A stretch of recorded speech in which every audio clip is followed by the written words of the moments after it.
በቅድሚያ የፊልም ሪካፕ ቻናላችን ሳብስክራይብ እንድታደርጉ በትህትና እንጠይቃለን። በ1967 በፈረንጆቹ አቆጣጠር በአፍሪካ ውስጥ ጦር ሰራዊት የቅጥረኛ አማጽያንን እየተዋጋ ይገኛል። ወታደሮች በጫካ ውስጥ በፈጣን እንቅስቃሴና በጥሩ ሁኔታ በተደበቁ ፈንጂዎች በርካታ ጠላቶችን እየገደሉ ነው። በወታደራዊ ካምፑ ውስጥ የሚገኙ የሕክምና መስጫ ክፍል በሰዎች ተሞልቷል። ነገር ግን ሁሉም በጦርነት ላይ የቆሰሉ አይደሉም። በደርዘን የሚቆጠሩ ወታደሮች ባልታወቀ ቫይረስ ታመዋል። በሁለት ቀናት ውስጥ ብቻ ወደ 50 የሚጠጉ ሰዎች ሞተዋል። ብዙም ሳይቆዩ ዊሊያም እና ዶናልድ የተባሉ መኮንኖች የደህንነት ልብስ ለብሰው በሄሊኮፕተር መጡ። የደም ናሙና ለመውሰድ ወደ ሕክምና ክፍሉ ይገባሉ። በመቀጠልም ዶክተሩ በበሽታው የላቀ ደረጃ ምክንያት የተበላሸውን የሟቾች ፊት እንዲያዩ ከቤት ውጭ የተከመሩትን አስከሬኖች ያሳያቸዋል። ሁለቱ መኮንኖች በሄሊኮፕተር ከመሄዳቸው በፊት አውሮፕላን እንደሚልኩ ቃል ገቡ። ከጥቂት ሰዓታት በኋላ በካምፑ ውስጥ ያሉ ሰዎች አውሮፕላን ሲመጣ አይተው ሊረዱን ነው ብለው ስለሚያስቡ በደስታ ይጮሃሉ። ሆኖም አውሮፕላኑ አካባቢውን በቦምብ ደበደበው። በዚያ የነበሩትን ሰዎች ሁሉ በአንድ ፍንዳታ ገደላቸው። ከ28 ዓመት በኋላ ወታደራዊ የቫይረስ ተመራማሪ ሳም በቤቱ ውሾቹን እያጠበ ሳለ ከዊሊያም ስልክ ይደርሰዋል። እሱም በአፍሪካ ውስጥ የደረጃ 4 የቫይረስ ወረርሽኝ መከሰቱን ያሳውቀዋል። የዓለም ጤና ድርጅት ቡድን ይልካል። ነገር ግን የአሜሪካ ጦር ሳም እዚያ ቀድሞ እንዲገኝ ይፈልጋል። ከመሄዱ በፊት ሳም ውሾችን ለቀድሞ ሚስቱ ለሮቢ ይሰጣታል። እሷም በበሽታዎች ቁጥጥርና መከላከል ማዕከል ውስጥ የምትሰራ ሳይንቲስት ናት። ሮቢ የእሱን ዕቃዎች የያዙ አንዳንድ ሳጥኖችን እንዲወስድ ትጠይቀዋለች። ነገር ግን ሳም የሁለቱንም ፎቶግራፍ በሙሉ እየሰጠችው መሆኑን ሲረዳ ይከፋል። በበረራው ወቅት ሳም ስለ ቫይረስ ወረርሽኝ ምንም ልምድ የሌለውን ሜጀር ሶልትን ያገኘዋል። ሳም ለሶልት ልዩ የሆኑ ነገሮችን ለማየት ዝግጁ መሆን እንዳለበት ይነግረዋል። ሌተናል ኮሎኔል ኬሲ ደግሞ የዚህን ያልታወቀ ቫይረስ አስከፊ ምልክቶች መግለጽ ይጀምራል። ሆኖም ሶልት ስለ ቫይረስ የበሽታው ምልክቶች ዝርዝር በራሱ ተናግሮ ይጨርሳል። በመጨረሻም በዛይር ውስጥ ወደምትገኝ አንዲት ትንሽ መንደር ደረሱ። በዚያም አስከሬኖች መንገዱ ሞልተውታል። ተቃጠሉም በብረት ውስጥ ተከምረዋል። በአንድ ጎጆ ውስጥ በርካታ አስከሬኖች በከበቧቸው አስከፊ ሁኔታ ውስጥ ያሉ ጥቂት የተረፉ ሰዎችን አገኙ። ሶልት የህፃን ልጅ ጩኸት ስለሰማ አንድ አልጋን ሲፈትሽ የተበላሸ ፊት ካላቸው የሞቱ ወላጆቹ ጋር የተቀመጠ ልጅ አገኘ። ይህ የሚያስደነግጥ እይታ ሶልትን ስላስጨነቀው በለበሰው የደህንነት ልብስ ውስጥ ያስታውቃል። ይህም ለመተንፈስ እንዲቸገር ያደርገዋል። ከሲ ሄልሜትን እንዳያወልቅ ሊያስቆመው ይሞክራል፣ ነገር ግን በጣም ዘግይቷል። ሶልት ለማንኛውም አውልቆት በጥልቀት ይተነፍሳል። አሁን ሳም እሱን ለይቶ ማቆየት ክፍል እንዲገባ ይፈልጋል፣ ነገር ግን የአካባቢው ዶክተር ቫይረሱ በአየር ወለድ ስለማይተላለፍ ችግር የለውም ይለዋል። ከዚያ በኋላ ዶክተሩ መንደሩ ስላለቀች ቡድኑ በቂ ፍጥነት ያለው እርምጃ አልወሰደም ይላቸዋል። ቫይረሱ በ2 ወይም በ3 ቀናት ውስጥ ብቻ ይገድላል። የመግደል መጠኑ 100% ነው። የተለከፈ ሰው ለመውጣት ቢሞክር ጫካ ውስጥ መሞት አለበት እንጂ ወደ ቀጣዩ መንደር መድረስ አይችልም ይላል። የመጀመሪያው ታካሚ መንገድ ለመስራት ከባዕድ አገር ሰው ጋር አብሮ የሚሰራ ወጣት ነበር እና ወደ ቤት ሲመጣ ታሞ ነበር። ያ ሰው ከጉድጓድ ከጠጣ በኋላ ቫይረሱ በመንደሩ ውስጥ ተሰራጨ። እሱ እንደደረሰ በ2 ሰዓት ውስጥ ሞተ። በቆይታውም በሙሉ ምንም ነገር አይረዳም፣ አይናገርም ነበር። ስለዚህ እንዴት እንደተላለፈ ሊጠይቁት አልቻሉም። ሳም የአካባቢውን ጠንቋይ እንዳልታመመ ያስታውሳል። ዶክተሩም ሰውየው ለአንድ ሙሉ ሳምንት በዋሻው ውስጥ እንደቆየ ያስረዳል። ይህ ጠንቋይ አማልክቶች የተቆጡ ባዕድ አገሮች መሬታቸውን ስለሚያበላሹ ነው፣ ስለዚህ ቫይረሱ ቅጣት ነው ብሎ ያምናል። ወደ ቤት በሚመለሱበት በረራ ወቅት ሶልት ላሳየው ምላሽ ይቅርታ ይጠይቃል። ከሲ ደግሞ ወዲያውኑ ወደ ቤት የሚላክ ሪፖርት ይጽፋል። በዚያ ምሽት ሳም ዊሊያም የቫይረስ ማስጠንቀቂያ እንዲያወጣ ለመጠየቅ አንድ ግብዣ ላይ ሰርገው ይገባሉ። ሆኖም ዊሊያም ቫይረሱ ለመግደል አቅሙ ከፍተኛ ምክንያት አይዛመትም ብሎ ስለሚያስብ ፈቃደኛ አይሆንም። ይህ በእንዲህ እንዳለ ከመንደሩ ውጭ አንዲት ዝንጀሮ በአጋጣሚ በአዳኝ ወጥመድ ውስጥ ወደቀች። በኋላም በረት ውስጥ ተደርጋ በመርከብ ትላካለች። አዳኙም የራሱን ምግብ ያካፍላታል። በሚቀጥለውም ቀን ሳም ውሾችን ለመውሰድ ይሄዳል። ሮቢ ቃል ከገባው በላይ ዘግቶ በመምጣቱ ትቆጣዋለች። ውሾችን ለመስረቅ ስላልደፈረች ጉዞዋን ማስተላለፍ ነበረባት። ስለ የቤት እንስሳቶቻቸው ይከራከራሉ። ሳምም ቀደም ሲል የሁለቱም ስለነበሩ እንድታቆያቸው ይወስናል። ከዚያ በኋላ ሳም እና ከሲ ወደ ወታደራዊ ምርምር ተቋም በመሄድ ወደ ከፍተኛ ክፍል ይገባሉ። ልብሳቸውንም በሚቀይሩበት ጊዜ ከሲ የሳም የደህንነት ልብሱን ስላልፈተሸ ይቆጣዋል። በልብሱ እጅጌ ላይ ያለውን ቀዳዳ አሳይቶ በፕላስተር ይሸፍነዋል። ሶልት አስቀድሞ ላብራቶሪ ውስጥ ነው። አብዛኞቹን የናሙና ምርመራዎችም ጀምሯል። ከሲ ሞታባ ስለተባለው ቫይረስ ቀድሞ ይቀልዳል እና የሙከራ ቲዩብ ወደ ሳም ይወረውራል። ሳምም ለመያዝ ይደነግጣል።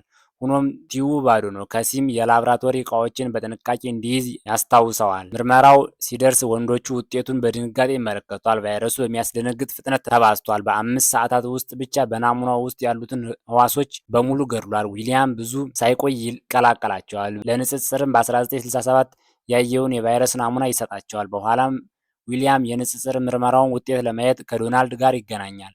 የሞታቭ ቫይረስ በ1967 በአፍሪካ ካዩት ጋር ተመሳሳይ መሆኑን ያረጋግጣሉ። ይህ ማለት ከቦምብ ጥቃት አምልጧል ማለት ነው። ዶናልድ ሚስጥሩን መጠበቅ ስላለባቸው ዊሊያም ቫይረሱን እንዲቆልፍበትና ሳምን ከዚህ ጉዳይ እንዲያስወጣው ይነግረዋል። በሚቀጥለው ቀን ሳም ሜክሲኮ ውስጥ ወደሚገኝ ሌላ ጉዳይ ስለተመደበ ቅሬታውን ለመግለጽ ወደ ዊሊያም ቢሮ ይሮጣል። ዊሊያም ሞታቭ ተቆጣጥሮታል ብሎ ይከራከራል። ለተወሰነ ጊዜም ይከራከራሉ፣ ነገር ግን ትዕዛዙ አይቀየርም። በግል ሳም ለሮቢ ደውሎ ከሲዲሲ የቫይረስ ማስጠንቀቂያ እንዲጠየቅ ይነግራታል። ነገር ግን ሮቢ በስሜቱ ላይ ብቻ ተመስርታ ያንን ጥያቄ ማቅረብ እንደማትችል ትገልጻለች። ከብዙ ክርክር በኋላ ስልኩን ትዘጋበታለች። ቆይቶ ግን ሮቢ ለባላይዋ ስለ ቫይረሱ ትነግሯለች። ነገር ግን እሱ ቫይረሱን ተቆጣጥሮታል ብሎ ያምናል።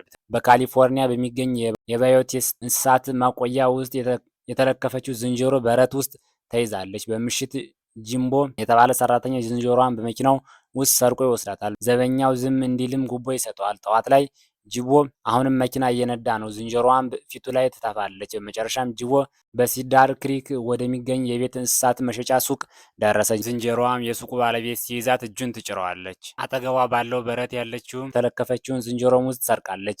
የሱቅ ባለቤት አሁን ተቆጥቷል እና ለመግዛት ፈቃደኛ አይሆንም። ስለዚህ ጅቦም ዝንጀሮዋን ወደ ጫካ ለመልቀቅ ይወስናል። አመሻሹ ላይ ጅቦም አውሮፕላን ውስጥ ይገባል። በጣም መታመም ስለጀመረ የምግብ ፍላጎቱን ያጣል። አንድ ልጅ ጅቦም የተወውን ኩኪስ መብላት ይፈልጋል፣ ነገር ግን እናቱ አትፈቅድለትም። አውሮፕላኑም ቦስተን ሲያርፍ ጅቦ ከሴት ጓደኛው ጋር ይገናኛል። ራሱን መዞር ከመጀመሩ በፊት ይሳሳማሉ። በቤት እንስሳ መሸጫ ሱቁ ውስጥ ባለቤቱ ወድቆ እቃዎችን ይሰብራል።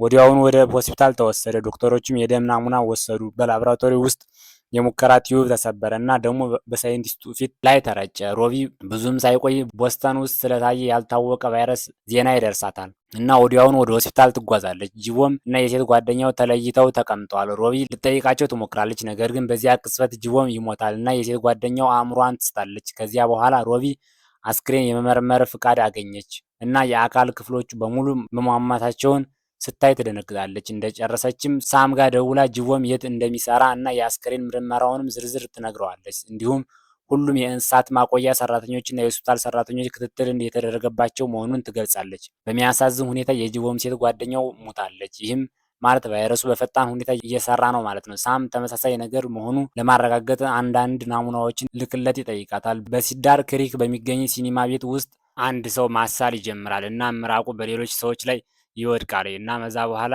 ለመውጣት እስኪገደድ ድረስ ታመመና ሲወጣም ከመውደቁ በፊት በብዙ ሕዝብ ላይ ያስላል። በኋላም የሴት ጓደኛው ሆስፒታል ውስጥ ትጠይቀዋለች። እሷም መጨረሻ ላይ ትታመማለች። ብዙም ሳይቆይ ከሲኒማ ቤት የመጡ ሰዎች በሙሉ ሆስፒታሉን አጥለቀለቁት። በሲዲሲ ቢሮዎች ውስጥ ሮቢና ቡድኗ ከቦስተን አውሮፕላን ተሳፋሪዎች በሙሉ ጋር ተነጋግረው ማንም እንዳልተለከፈ አረጋገጡ። ደስታቸው የተቋረጠው ከሲዳር ክሪክ ተጨማሪ ጉዳዮች መኖራቸውን የሚገልጽ ፋክስ ሲመጣ ነው። ሳም ዜናውን ሲሰማ እርዳታ ለመጠየቅ ወደ ዊሊያም ይሄዳል። ነገር ግን ዊሊያም ሲዲሲ ሊቆጣጠረው ይችላል ብሎ ያስባል እና ሳም ለማንኛውም ወደ ሜክሲኮ እንዲሄድ ይነግረዋል። ሳም ትዕዛዙን ችላ በማለት አብራሪዎቹን አታሎ ወደ ሲዳር ክሪክ እንዲልኩት ያደርጋቸዋል። ይህ በእንዲህ እንዳለ ዊሊያም ሚስጥራዊ ናሙና ለማግኘት ወደ ጓዳው ይገባል። ከዚያም የካሊፎርኒያ ገዢ ፕሬዝዳንቱን የፌዴራል እርዳታ መጠየቃቸውን ለሚገልጸው ዶናልድ ያነጋግረዋል። ሌላ የቦምብ ጥቃት ለማስቀረት ዜናው ወደ ሚዲያ ከመድረሱ በፊት ቫይረሱን መቆጣጠር አለባቸው። በዚያ ምሽት በሺዎች የሚቆጠሩ ወታደራዊ መኪናዎች እና ሄሊኮፕተሮች ሲዳር ክሪክን ከበው ከተማዋን በቁጥጥር ስር አዋሏት። በማግስቱ ጠዋት ሮቢ ከሲዲሲ ቡድኗ ጋር ደረሰች እና ሁሉንም መንገዶች እና ድልድዮችን መዝጋታቸውን አየች። ሲዲሲ እንዲያልፍ ተፈቅዶለታል፣ ጋዜጠኞች ግን እንዲገቡ ወደ ውስጥ አይፈቀድላቸውም፣ ተከልክለዋል። ሮቢ ከባለስልጣናት ጋር ተገናኘች እና ሳም ቀድሞ እዚያ መኖሩን አወቀች። ሳም እና ሮቢ ከሲኒማ ቤቱ የመጡ ታካሚዎችን በሙሉ ቀስ በቀስ እየተባባሱ ያሉበትን ክፍሎች ጎበኙ እና አንድ አዲስ ታካሚ በተመሳሳይ ምልክቶች ሲመጣ ዶክተሩ ጠራቸው። ይህ ታካሚ የመኪና አደጋ አጋጥሞታል፣ ነገር ግን ከማንኛውም የታመሙ ሰዎች ጋር ንክኪ አልነበረውም። ስለዚህ ሳም ቫይረሱ በአየር ወለድ መሆኑን በድንጋጤ ተረዳ። ከዚያም ሮቢና ሳም ከሆስፒታሉ ወጡና ማብራሪያ በሚፈልግ ህዝብ ተከበቡ። ከአፍሪካ ካመጡት ናሙና እና በከተማው ካለው ናሙና መካከል ንጽጽር ካደረገው ሶልት ጋር ለመገናኘት ወደ ሲዲሲ ላቦራቶሪ ቸኩ። በኮዱ ላይ ያለው ልዩነት በአየር ውስጥ ረዘም ላለ ጊዜ እንዲቆይ ተሻሽሎ እንደመጣ ያረጋግጣል። ስለዚህ እንደ ጉንፋን እየተሰራጨ ነው። ሁሉንም የታመሙ ሰዎች ስም ዝርዝራቸውን ሲያዩ አንዱ በድሮውና አንዱ ደግሞ በአሁኑ ቫይረስ የተጠቁ ናቸው። ይህ ማለት አስተናጋጇ እንስሳ ሁለቱንም አይነት ተሸክማለች ማለት ነው። ሮቢ ፋይሎቹን አነበበችና ከሞቱት ሰዎች አንዱ የቤት እንስሳት መሸጫ ባለቤት መሆኑን ተረዳች። ስለዚህ ሁሉን የቤት እንስሳ ለምርመራ ለመውሰድ ወደዛ ትሄዳለች። ከዚያም ሳም ገና ኦፕሬሽኑን የተቀላቀለውን እና ትዕዛዝ ባለመቀበሉ ሊያስረው የሚፈልገውን ዊሊያምን ለማየት ይሄዳል። ሳም ቫይረሱ እንደተለወጠ ሲያስረዳ ይጮሃል። ይህም በመጨረሻ ዊሊያም ተሸንፎ እንዲሰራ እንዲፈቅድለት አደረገው። ከከተማዋ እገዳ ውጭ ጋዜጠኞች አዲስ ቫይረስ መኖሩን ነገር ግን ቁጥጥር ስር መዋሉን በካሜራ ፊት እንዲናገሩ ተፈቀደላቸው። አንዳንድ የዜና ቡድኖች በሄሊኮፕተራቸው ቀረጻ ለመውሰድ ይሞክራሉ፣ ነገር ግን ወታደራዊ ሄሊኮፕተሮች ወዲያውኑ አባረሯቸው። በከተማው ውስጥ ያሉ ሰዎች መውጣት ስለሚፈልጉ ብጥብጥ እያነሱ ነው። ስለዚህ ወታደሮቹ እነሱን ለመመለስ ኃይል መጠቀም አለባቸው። ሁለት ሰዎች ከመኪናቸውና ከቤተሰቦቻቸው ጋር በመሆን ከተማዋን ለቀው ለመውጣት እስኪችሉ ድረስ በተለያዩ ግንባታዎች ውስጥ ማሽከርከር ጀመሩ። ስለዚህ ወታደሮቹ እያሳድዷቸዋል። አንድ ሄሊኮፕተር መንገድ ዘግቶ ማስጠንቀቂያ ተኩስ ከፈተ። ሆኖም ሰዎቹ መንዳታቸውን ቀጠሉና አንደኛው መልሶ ተኮሰ። ወታደሮቹ አንደኛው መኪና እስኪፈነዳ ድረስ ተኩሱን ቀጠሉ። በውስጡ የነበሩትን ሰዎች በሙሉ ገደሉ። ይህንንም አይቶ ሌላኛው መኪና ቆመና ወታደሮች ቤተሰቡን አሰሩ። በቤት እንስሳት መሸጫ ሱቅ ውስጥ ሮቢ ሙዙን የሰረቀችውን ዝንጀሮ አገኘች። ሆኖም እሷ በአሁኑ ጊዜ በጣም ስለታመመችው ዋናው አስተናጋጅ ልትሆን አትችልም። ወደ ላቦራቶሪ ወሰደቻትና ሶልት ምርመራውን አደረገ። ይህም የዝንጀሮዋ የመጀመሪያው አይነት ቫይረስ እንዳለባት አሳየ። ቁጥራቸው ከጊዜ ወደ ጊዜ እየጨመረ የመጣ ወታደሮች፣ ሄሊኮፕተሮች እና መኪኖች ወደ ከተማዋ ገቡ። ስለዚህ ጋዜጠኞቹ ኦፊሴላዊውን የቁጥጥር ታሪክ ተጠራጠሩ። የሰዓት እላፊ ገደብ ተጣለና ወታደሮቹ ሁሉንም ሰው ወደ ቤት ለመላክ ጎዳናዎችን እየተቆጣጠሩ ነው። ማንም ሰው ወደ ውጭ ከተገኘ ይታሰራል። ከሰዓት በኋላ ሳም የቅርብ ጊዜው ወታደር ቡድን ለታካሚዎች የሰጡትን በርካታ የመድኃኒት ከረጢቶች ይዞ መምጣታቸውን አወቀ። ስለ ጉዳዩ ዊሊያምን ጠየቀ። ከረጢቶቹ የሙከራ ጸረ ቫይረስ እንደያዙ አረጋገጠ። ሆኖም ዊሊያም እንዴት እንዳገኘው ለመናገር ፈቃደኛ አልሆነም። ሳም በጣም ብዙ ሚስጥሮችን በመያዙ ወነጀለው። ነገር ግን ክርክራቸውን ከመጀመሪያዎቹ ታካሚዎች አንዱ በመሞቱ ተቋረጠ። ከዚያም ሳም አንድ የጸረ ቫይረስ ከረጢት ወስዶ ሶልት በዝንጀሮዋ ላይ እንዲሞክረው ጠየቀ። ብዙም ሳይቆይ ቫይረሱ በከተማዋ እየተስፋፋ ነው። ህመም የሚሰማው ማንኛውም ሰው ወታደሮች ወስደው ወደ ሆስፒታል እንዲወስዷቸው ከቤታቸው ውጭ ነጭ ጨርቅ መስቀል አለባቸው። አንዲት እናት ከመሄዷ በፊት ልጆቿን ተሰናበተች። አባትየውም ልጆቹ እንዳይነኳትም ማስቆም ነበረበት። ምርመራዎች እንደሚያሳዩት አብዛኛው ከተማ አሁን ተበክሏል። ስለዚህ ሆስፒታል ውስጥ ምንም ቦታ የለም እና ወታደሮች ታካሚዎችን ለመለየት ድንኳን ይተክላሉ። በላቦራቶሪ ውስጥ ምንም በቂ እንቅልፍ ስለማያገኙ ውጥረቱ በጣም ከፍተኛ ነው። ስለደከመው በአጉሊ መነጽር ፊት ሊወድቅ ሲል ሄደ። ነገር ግን የኦክስጅን ታንኩን ከደህንነት ልብሱ ሳያላቅቅ በመሄዱ ልብሱ ተቀደደ። ምንም ቃል ሳይናገር ወዲያውኑ ወጣ። ነገር ግን ሮቢ አይታው ተከተለችው። ከማጽጃ ክፍሉ ውስጥ ካለፈ በኋላ ከሲ ለሮቢ እንደፈራ ብቻ ነገራት። ዋይት ሃውስ ውስጥ ዶናልድ ቫይረሱ በ48 ሰዓት ውስጥ በመላው አገሪቱ ስለሚሰራጭ ከተማዋን በቦምብ መደብደብ እንዳለባቸው ለባለስልጣናት ነገረ። ሆኖም የሰራተኞች አለቃ ቦምብ መደብደብ ብቸኛው ምርጫ መሆኑን የሚያረጋግጡ በርካታ ባለሙያዎች ማስረጃ እንዲያቀርቡ ይፈልጋል። ካልሆነ ግን የተቀረው ሀገር ለብዙ ሰዎች ግድያ ስራቸውን ያበላሻል። በዚያ ምሽት ወታደሮች አስከሬኖቹን በሙሉ በአንድ ጎጆ ውስጥ ሰብስበው አቃጠሏቸው። ይህ በእንዲህ እንዳለ የተለከፈችው ዝንጀሮ ቤት እና የምትጫወትበት ልጅ አገኘች። በላቦራቶሪ ውስጥ ሳም ዝንጀሯ እየተሻላት መሆኑን ሲያይ ደነገጠ። ሆኖም ጸረ ቫይረሱ በሰዎች ላይ አልሰራም። ይህ ማለት የመጀመሪያውን ቫይረስ ብቻ ነው የሚያክመው እና ሰራዊቱ የሞታቭ ቫይረስ መድኃኒትን ደብቆ ቆይቷል ማለት ነው። ድንገት ከሲ ወደቀና የሚጥል በሽታ ያዘው። ቡድኑ ወዲያውኑ ወደ ሆስፒታል ክፍል ወሰዱት እና እሱን ለማረጋገጥ የተለያዩ ዘዴዎችን ተጠቀሙ። ሮቢ መርፌ ስትሰጠው ከሲ ሌላ ድንገተኛ እንቅስቃሴ ስላደረገ በተበከለ መርፌ ራሷን እንድትወጋ አደረጋት። ሮቢ ወደ ሌላ ክፍል ሮጠች እና መርፌው ቆዳዋን መውጋቱን ለማረጋገጥ ጓንቷን አወለቀች። ከዚያም እጇን ታጠበች። ሳም ሊረዳት መጣ። እሷ ግን ከሲን ቀደም ብላ ስላላስቆመችው ራሷን እየወቀሰች ተቆጨች። ሳም እንድትረጋጋ አደረጋትና መድኃኒቱን እንደሚያገኝላት ቃል ገባላት። ከዚያ በኋላ የተቆጣው ሳም ዊሊያምን ገጠመው። እሱም ስለሞታቡ ሁልጊዜ እንደሚያውቁ ነገር ግን ዋናውን አስተናጋጅ አግኝተው እንደማያውቁ አመነ። ዊሊያም ስለ ጥሩ ወታደር መሆን የሰጠውን ንግግር ሰራዊቱ ፍጹም የሆነ ባዮሎጂካዊ መሳሪያ ስለሚፈልግ ሁሉንም ነገር ሲደብቁ እንደቆዩና ከተማ በቦምብ ልትደበደብ እንደምትችል ሳም እንዲረዳ አደረገው። ስለዚህ ዊሊያም ፕሬዝዳንቱ ለዛሬ ምሽት እቅዱን አስቀድመው ማጽደቃቸውን አረጋገጠ። ሲመለስ ሳም አዲስ መረጃ ካለው ሶልት ስልክ ደረሰው። ከጅቦም የስራ ቦታ የነበረው ዘበኛ በመጨረሻ ስለጠፋ እንስሳ ጠቅሷል። ነገር ግን የጠፋው እንስሳ ምን አይነት እንደሆነ አያውቅም። ፋይሎቹ ከአፍሪካ የመጣ ጭነት ያሳያሉ። ስለዚህ በዚያ ጭነት ውስጥ ምን እንደነበረ ማግኘት አለባቸው። ዶናልድ ሳም እየተከተለ መሆኑን ሲሰማ ወታደሮቹ እንዲያስሩ ታዘዘ። ይህ በእንዲህ እንዳለ ሳም ለሮቢ በቅርቡ ካልተመለሰና ምንም ምልክት ከሌላት ከተማዋን በቦምብ እንደሚደበድቡ መልቀቅ እንዳለባት ነገራል። ሶልት ወታደሮቹ ወደ ሳም ሲመጡ አይቶ ወዲያውኑ አስጠነቀቀው። ስለዚህ መደበኛ ዩኒፎርማቸውን ቀይረው በኋለኛ በር አመለጡ። የበላይ አለቃቸው እየፈለጋቸው እንደሆነ ለአንድ አብራሪ ነገሩት። ከዚያም ሁለቱ በሄሊኮፕተር ተሳፍረው በረሩ። ዜናውንም ከሰማ በኋላ ዶናልድ የዊሊያምን ተቃውሞ ችላ በማለት ሰዎቹ ሳምን ፈልገው እንዲገሉት አዘዘ። በላቦራቶሪ ውስጥ ሮቢ መታመም ጀምራለች። ከሲን ለመጠየቅ ወሰነች። ብዙ ጊዜ ስላልቀረው እጁን ያዘችው። በባህር ዳርቻ ጥበቃ እርዳታ ሶልት እና ሳም አስተናጋጇን ያጓጓዘውን መርከብ አገኙ። ለማረፊያ ቦታ የለም። ስለዚህ ሶልት ሄሊኮፕተሩን አቅርቦ አበረረ እና ሳም በጣም አደገኛ ዝላይ ዘለለ። ሳም ለሰራተኞቹ የሰራዊቱ ዶክተር መሆኑን እንደነገራቸው የሞተውን አዳኝ አስክሬን አሳዩት። ሳም የሰውየውን እቃዎች ፈተሸ እና የተለከፈችውን ዝንጀሮ ፎቶ አገኘ። ይህ በእንዲህ እንዳለ የዜና ዘገባዎች ሳም እና የሶልት ፎቶዎችን በማሳየት ተፈላጊ ወንጀለኞች መሆናቸውን እየተናገሩ ነው። በዚያ ቅጽበት ሁለቱ ወደ ስቱዲዮ ገብተው የዝንጀሮዋን ፎቶ ለማሳየት ስርጭቱን አቋረጡ። ያየ ካለ እንዲደውልም ጠየቁ።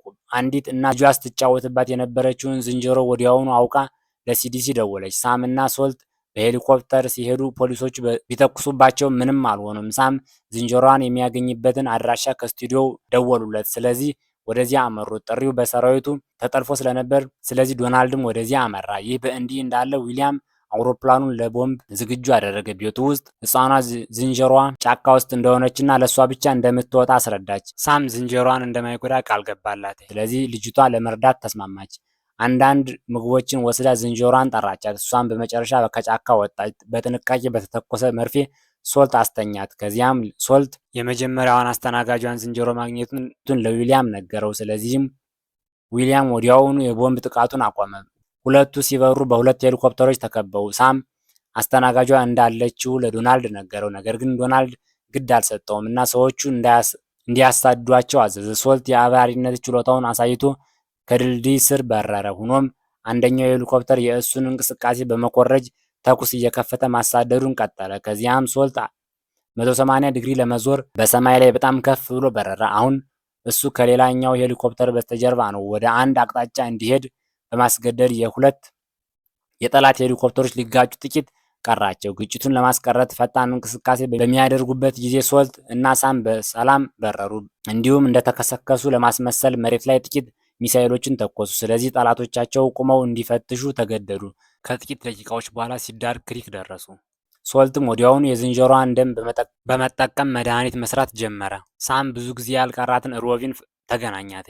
ምናልባት የመጨረሻ ስንብታቸው ሊሆን ስለሚችል የራስ ሄልሜቱን አውልቆ ፊቱን እንድትነካው አደረገ። ሶልት መድኃኒቱን እንደጨረሰ ወዲያውኑ ለሮቢ ሰጣት። ዶናልድ ሲደርስ የዊሊያምን ስጋት እንደገና ችላ በማለት ወታደሮች ከተማዋን በቦምብ እንዲደበድቡ አዘዘ። ሳም ሮቢ እየተሻላት መሆኑን አስተዋል። ነገር ግን ደስታው አውሮፕላኑ እየመጣ መሆኑን በነገረው ሶልት ተቋረጠ። በሁለት ሄሊኮፕተራቸው ለመመለስ ሮጡ። ሳምም መድኃኒቱ እንዳለው ለአብራሪዎቹ ለመንገር ራዲዮ ተጠቀመ። አብራሪዎቹ መልስ አልሰጡም። ስለዚህ ሳም ትክክለኛውን ነገር ከማድረግ ይልቅ ትዕዛዝ በመከተላቸው ወቀሳቸው። እንዲሁም የበላይ አለቆቻቸው ስለ ቫይረሱ አስቀድመው እንደሚያውቁ ገለጸላቸው። ዊሊያም ራዲዮ አንስቶ ሳምን እየወቀሰ በማስመሰል ፍንጭ ሰጠው። የነሱ አውሮፕላን በሚሄድበት መንገድ የሱን አውሮፕላን ካስገባና መንገዱን ከዘጋባቸው ከተማዋን መምታት እንደማይችሉ ነገረው። ሶልት አውሮፕላኑን ለመዝጋት ሄሊኮፕተሩን ወደ አውሮፕላኑ አበረረ። አብራሪዎቹም ከሳም እና ከዶናልድ ተቃራኒ ትዕዛዞችን ሰሙ። በመጨረሻም ሰከንድ አውሮፕላኑ ግጭትን ለማስቀረት ታጠፈ። ለሳም በሚያስገርም ሁኔታ አብራሪዎቹ ቦምቡንም ውቅያኖስ ውስጥ ጣሉ። ስለዚህ ፍንዳታው አሳዎችን ብቻ ገደለ። ካምፑ ውስጥ ዊሊያም መረጃን ከፕሬዝዳንቱ በመደበቁ ዶናልድን ከስልጣን አውርዶ እንዲታሰር አዘዘ። ዶናልድ ይህ እሱንም እንደሚጎዳው ተናገረ። ዊሊያምም በዚህ ተስማማ። ከጥቂት ሰዓታት በኋላ በከተማው ያለው ሁሉ ሰው ተሻለው። ሳም ጤናማ ከሆነችው ሮቢ ጋር ተገናኘ እና ስለመታረቅ መወያየት ጀመሩ። በዚህ ሁኔታ ፊልማችን ይጠናቀቃል። ስለዚህ ፊልም ምን አይነት ሀሳብ እንዳላችሁ ኮሜንት ላይ ብትገልጹን ደስታችን ነው። ለቻናላችን አዲስ ከሆናችሁ ላይክ፣ ሳብስክራይብ በማድረግ የቻናላችን ቤተሰብ እንድትሆኑ በትህትና እንጠይቃለን።